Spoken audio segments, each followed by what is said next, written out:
Recording in progress. Welcome, Jossica Tia Castro, aka Libon Lugong, and the founder of the Dadblaan Level Up Facebook group, which has now over 36,000 membership. I have not met her in person, but I'm so proud to share that she is the first ever ACT International Consulting LLC mentee for both leadership at saka project management. So welcome everyone. I'm calling this session as PM 101. PM stands for project management. So you PM me, you private message me if you wanted to do some coaching, mentoring, online mentoring on project management. But PM in PM 101 is specifically for project management 101. So Libon Lugong is here to share. How did you started nga? What made you start? As I started nung nasa Singapore. Isa po akong OFW. So nung time, I think that was 2 years ago. 2 years na yung yung ACT International. So ako yung first mentee. Then I was in Singapore by that time. And ang sa akin na magpa-enroll kasi because nga of DBLU, I have this group na hindi ko alam paano ko siya simulan na i-lead yung mga members. And then the other thing is I have business in the Philippines also. So yun ang sa akin na parang okay, I'll try this one kasi nga wala akong background, formal background as mag-lead ng project. So ayun, kaya naisipan ko na mag-enroll. So we did one-on-one mentoring on leadership, it's customized kung ano yung need mo on our leadership, right? So we did the leadership, then the project management is a bonus because of the fee that you paid for the leadership. So far that journey of leadership, mentoring, tapos yung project management, what prompted you to really start lots of projects? I'm going to share screen, especially mga projects ng Dadblaan Level Up that we're so proud of. So you remember that? So I wanted to briefly share. These are amazing projects. You are working in Singapore, and then you have engaged your friends, international. This is a virtual team, but during the height of the pandemic and some natural disasters happening in the Philippines, nakapag-engage ka pa rin ng mga friends and even with people that you don't know to help, right? So this is a project management report, Project Kastabang, specifically. So just very, very briefly kung ano itong, anong naging impact nito, anong naging inspiration? Ang inspiration ko sa mga project na nagawa ng DBLU is galing din kasi ako sa sa hirap. So parang ginamit ko yung aking parang talento. Masyado akong ma-market nasa business din ako. So ginamit ko yung connection ko sa mga friends na why don't we do this? And then yun nga, yung sa mga admin ng DBLU, Ate Becca suggested actually Christmas muna yun Christmas giving. Pamasuhan dog. I was able to be there in person. Kami ni Mark. You remember? So in 2019. Yes. Our first pala coach. That was our first project. Yes. Pati yung relief sa North Cotabato. That's what I remember. Then we did a COVID-19 relief then so many other things for personal protective equipment for the frontliners, yung sa stranded workers, and then the another outreach sa kay Teddy. And so these are the people that really help. So paano, these are stakeholders. So sa ating project management, you know, first in the initiating, after you have conceptualized anong gusto mong gawin, you have your project charter, then you identify your stakeholders. So these are very key stakeholders who is part of your team, right? Kung sino-sino Yes. yung mga tumulong talaga ng mga tao. Then it's international. The composition is international talaga kasi meron from the Philippines, then OFWs, different parts of the world, immigrants din ng mga friends. So it's amazing how so you have this in the report. I just like place it in the English part, but you now know kung ano yung bakit kailangan mong malaman na mag-i-initiate ka pala ng project. Kailangan mong magplano for your project, implementing your project, closing your project. At this point right now na you're still in the ACT Facebook group. Tapos nakikita mo na after I'm done discussing everything the process, inuulit ko ulit. So sabi ko, you are still going to catch up. So ano ang significance ng paulit-ulit? May naaba siya, yung paulit-ulit na sinishare, nagsistick ba sa'yo, tapos mas may natutunan ka? Parang I mean, hindi mawawala yung natutunan kasi nga nandun siya. Kasi sa dami-daming ginagawa ko, sa dami-dami kong iniisip, so minsan nawawala yun eh. So it's really good na yun, kasi nare-review ko siya, ay ito pala yun. So bakit meron ako coming, ganun. So yung concepts, even though nag-start ka in 2019, mas kumbaga hayag-hayag na siya karon. Kasi my concern is that karamihan ng mga terms doon masyadong technical for a person na walang project management background. But, you know, if you are really willing to learn, you can learn it, right? Pwede siyang ma-learn talaga. Right? So, so now you know kung ang specific activity na ginagawa mo falls under the initiating, falls under planning, implementing, and closing yung project. Because most of the projects that you are engaged of ay mostly yung nag-follow siya ng traditional na cycle at saka yung development approach. That means alam mo kung ano yung kailangan mo upfront. Tapos kung paano gagawin. Yung nakaplanchado ba? So this is really more on the traditional project na the development approach. There are some na masyadong adaptive, like yung projects that you were doing with Istorya sa Kalinaw team, that could be really be like adaptive part. So yes, so I'm gonna share to you yung flow. So these are what you have done, right? I think yung cellphone, you have to put it back, right? That you have to balik mo siya ulit. Ibalik mo sa dating ibalik mo sa dating position. Yes, perfect.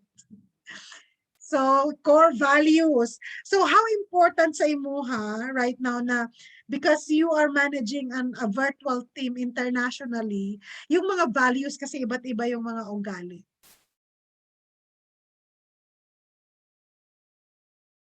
Nakamute ka, Jossica.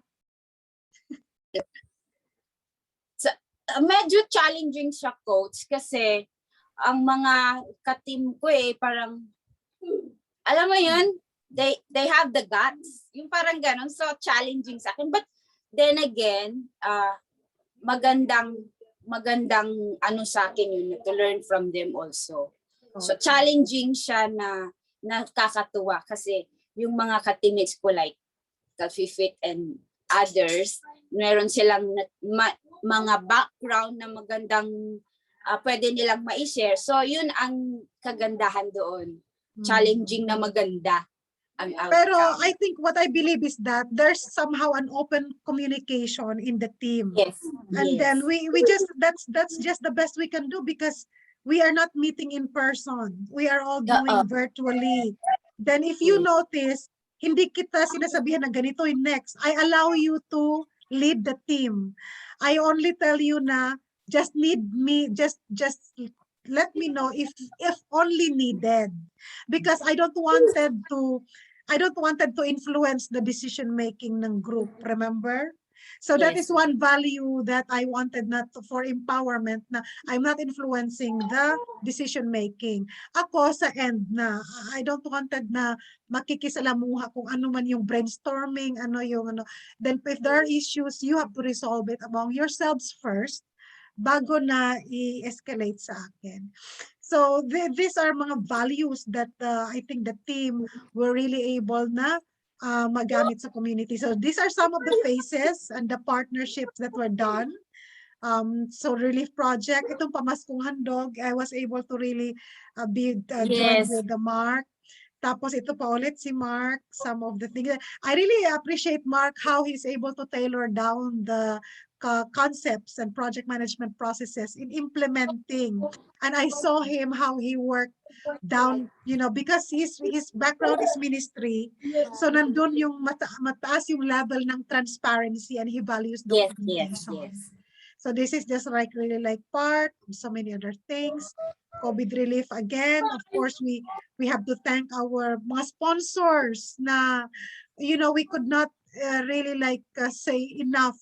They know who they are, one by one, big or small, right? Na mga Yes. sponsors, na mga friends, and then dito yung mga sa relief workers, sa migrant workers that I think you just saw them on Facebook posting, but then you took action.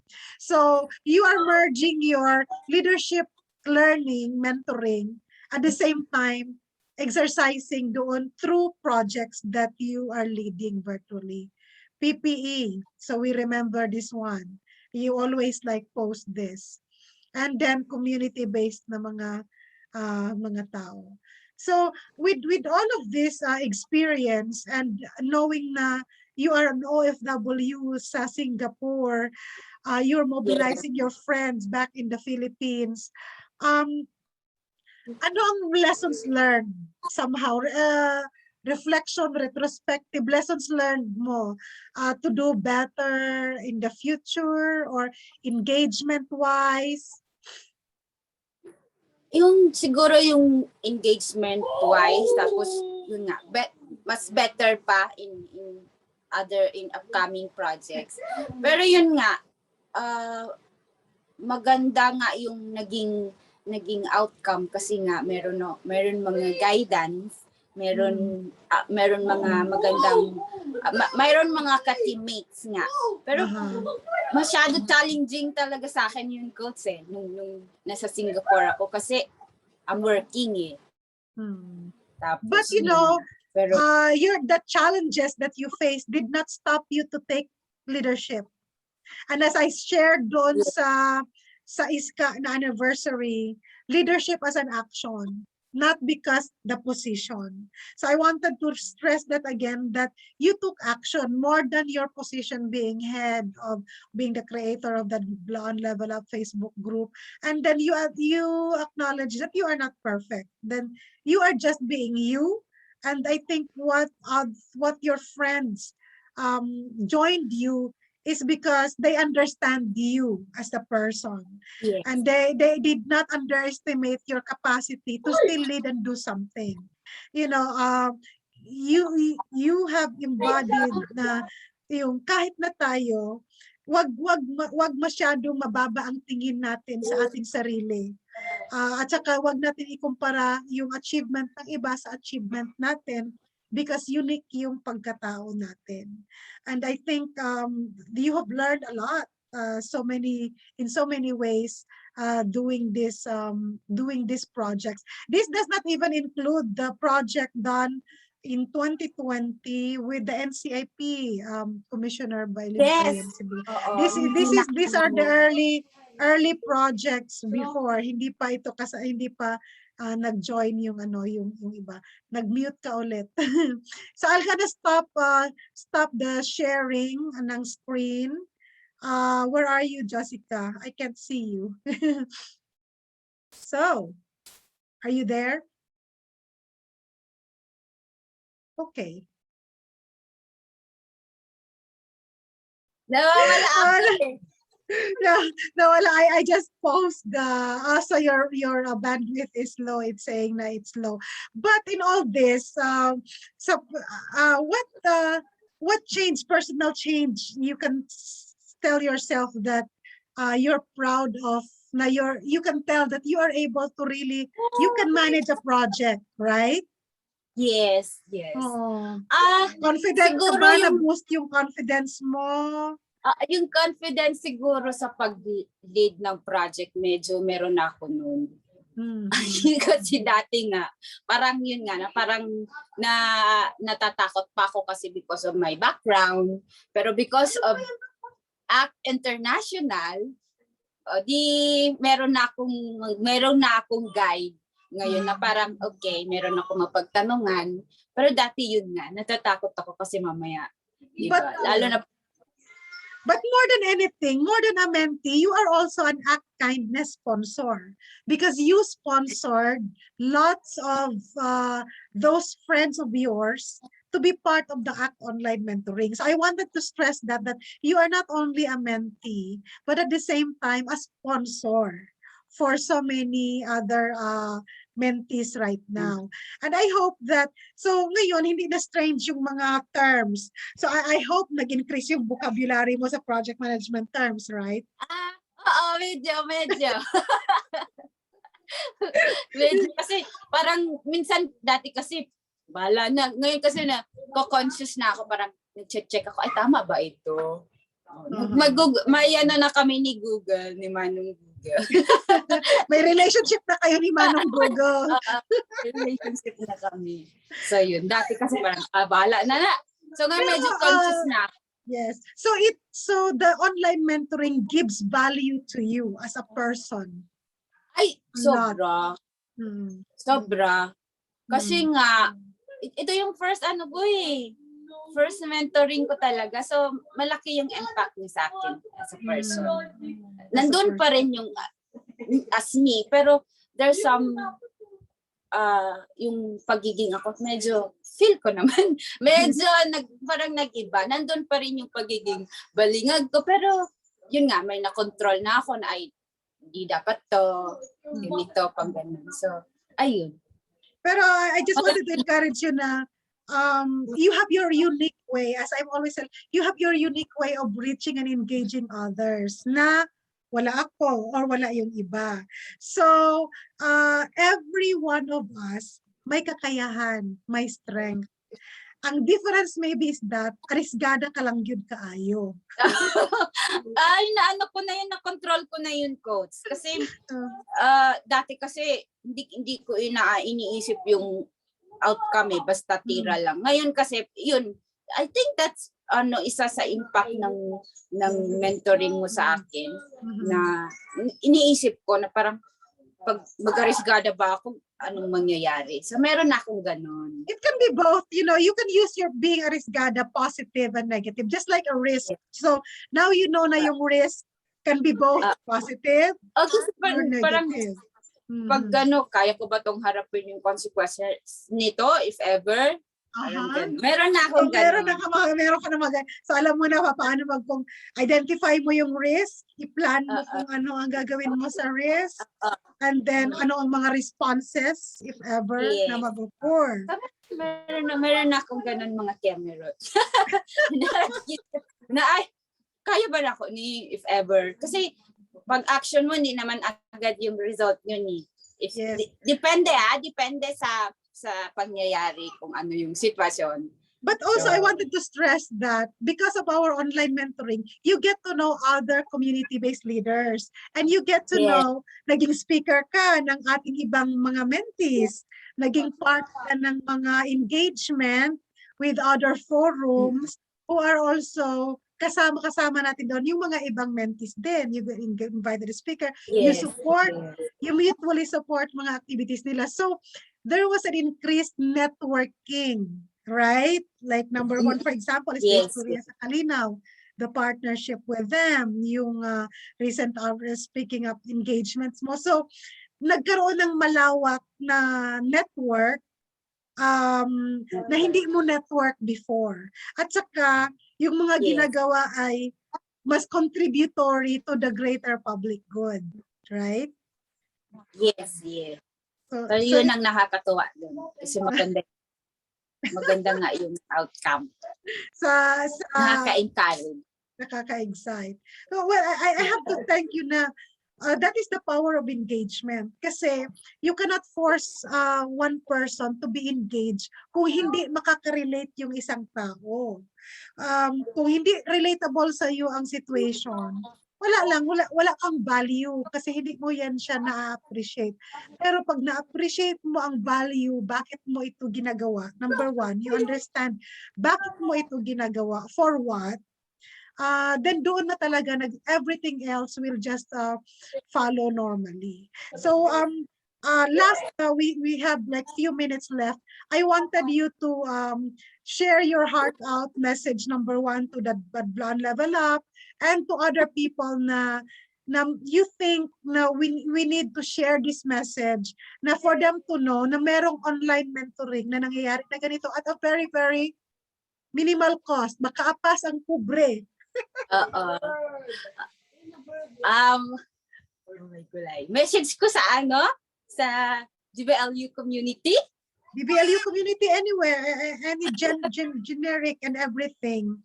And then for people who you wanted to encourage to, if they wanted rin na maging part ng ACT Online Mentoring on Project Management. Kung saglit lang sagod ko, sagod ko kay sabaan kayo sila. Wait lang. Balik sa kuka. Okay, now we are back. No problem lang yan kasi ganyan talaga ang virtual life right now. Background noise is part of it and we just have to accept that reality.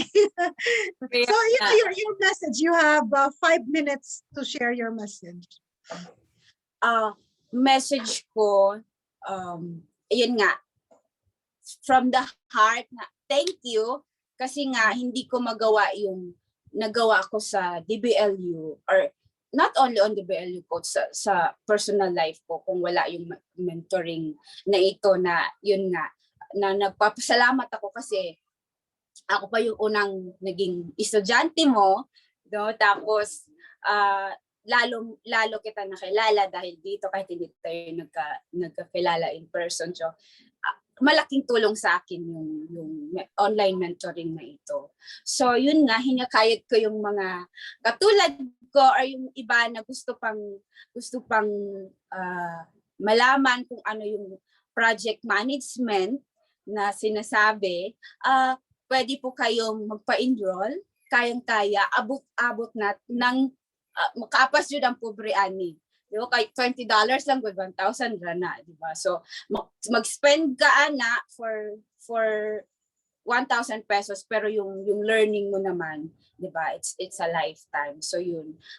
Thank you sa you, coach, no? Na dahil kahit yung busy ka, pag mayroon akong project, so nandun ka pa rin nag-guide. And to the BLU community, gusto ko pasalamatan talaga yung mga naging parte ng grupo na yon, which is the admins. Isa ka dun, coach, no? The admins and yung mga members na nandoon na willing sila na mag-learn from us, lalong-lalo na yung meron palang ibang tribo nandoon, so lahat nandoon. So yun, nagpapasalamat ako nandoon sila and they keep the group na kung ano yung talaga yung purpose ng group na yun. So thank you so much sa mga members and yun nga, sa mga co-admins ko na nandoon na nakaantabay sa mga posting kasi lahat naman ng posting natin is naka-filter. Kasi yun nga, meron tayong guidelines na pina-follow kung ano yung i-approve natin.